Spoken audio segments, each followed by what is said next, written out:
শাপলা তুললো রাকিব, শাপলা খাবে রয়েল, তারপরে ঘুমাইবে জ্বালাইয়া কয়েল। এ বেটা এক কম মেলো যায়, এত শাপলা শাপলা কিছুই নেই। আরে মেয়া সামনে শাপলার বোন নিয়ে সোজা ভালো মতো মাল কাঁচা দে, আবার কিছুতে তোর টুক্কা দিতে পারে।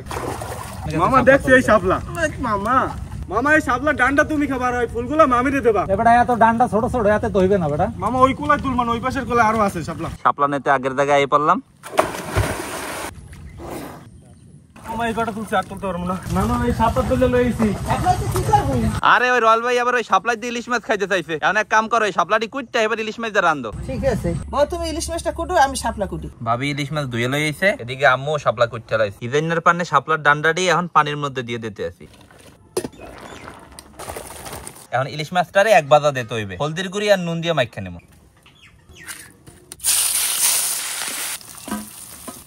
ইলিশ মাছ দিয়ে শাপলার রান্দার পানে প্রথমে দিতে আছি সোয়াবিন তেল, কুচাইনা পেঁয়াজ, কাঁচামরিচ, পেঁয়াজ বাটা, হলদির গুঁড়ি, মরিচের গুঁড়ি, নুন, মশলা কষান্য হয়ে গেছে। এখন হিজাইনা শাপলা দিয়ে দিম।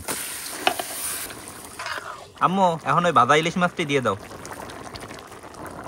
প্রায় 20 মিনিট হয়ে গেছে। বন্ধুগণ চাইয়ে দেখো, তোমাগুলোকে রান্না বাড়া পুরো কমপ্লিট। তো ইলিশ মাছ দিয়ে শাপলা একটু খাই দেই কেমন লাগে। বিসমিল্লাহ। রহমতের বৃষ্টি আর ইলিশ মাছের ঝোল, মজাই তো লাগতে আছে।